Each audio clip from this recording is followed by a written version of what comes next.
Ada seorang lelaki lewat suatu jalan, tiba-tiba dia mendapati ada ranting atau dahan pohon yang berada di tengah jalan. Kata dia, la unahiyannahu anil muslimin, aku akan pindahkan dahan ini dari kaum muslimin, la yu'dhihim, jangan sampai ada orang lewat kemudian terkena dahan tersebut. Fasyakarallahu lahu fa udkhilal jannah. Allah pun mensyukuri orang ini, yaitu Allah beri balasan kepada orang ini, maka dia pun masuk surga. Gara-gara apa? Gara-gara amalan yang sepele tapi timbul dari kasih sayang kepada kaum muslimin. Dia tidak ingin ranting ini mengganggu orang Islam yang lain. Kelihatannya sederhana, bahkan dalam hadis Rasulullah SAW sebutkan bahwasanya di antara cabang keimanan yang paling rendah adalah menghilangkan gangguan dari jalan. Kata Nabi SAW, al-imanu bid'un wa sab'una syu'bah. Sungguhnya iman itu ada 70 sekian cabang. A'laha kalimatul la ilaha illallah. Cabang iman yang paling tinggi adalah la ilaha illallah. Wa adnaha, dan cabang yang paling rendah imatatul adha 'anit tariq. Yang paling rendah adalah menghilangkan gangguan dari jalan.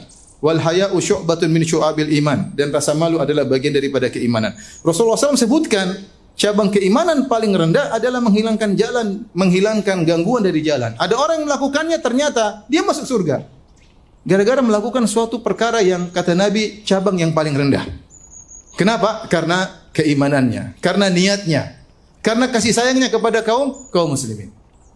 Kelihatannya sederhana, tapi bisa bikin seorang sebab masuk surga. Contoh lain, Rasulullah SAW sebutkan tentang seorang wanita pezina yang diampuni oleh Allah gara-gara menolong seekor anjing. Bainama kalbun yutifu bi raqiyatin kada yaqtuluhu al-'atash idh ra'athu baghiyatun baghaya bani Israil. Baghiyun baghaya bani Israil. Ketika ada seekor anjing kehausan, dia mutar-mutar di sebuah sumur, dia tidak bisa ambil air dari sumur tersebut, air di depan mata namun dia tidak bisa minum. Tiba-tiba dilihat oleh seorang wanita pezina dari Bani Israel. Maka dia pun kasihan. Fanaza'at muqaha, maka dia lepaskan sepatunya. Fanazalat fi bi'r, kemudian dia turun di sumur, dia ambil, fasaqathu, kemudian dia beri minum kepada anjing tersebut. Faghafarallahu laha bihi, maka Allah ampuni dosa-dosanya gara-gara hal tersebut. Karenanya kita jangan meremehkan kebaikan apapun. Kita tidak tahu di antara sebabnya karena kita tidak tahu amal mana yang bisa buat kita masuk surga. Kita banyak melakukan amal soleh tapi semuanya enggak jelas. Apa kita meyakini semua amal kita ikhlas? Apa kita meyakini semua amal kita diterima oleh Allah? Enggak ada yang jelas. Lakukan apa saja, bisa jadi amal sederhana yang justru kita ikhlas di situ.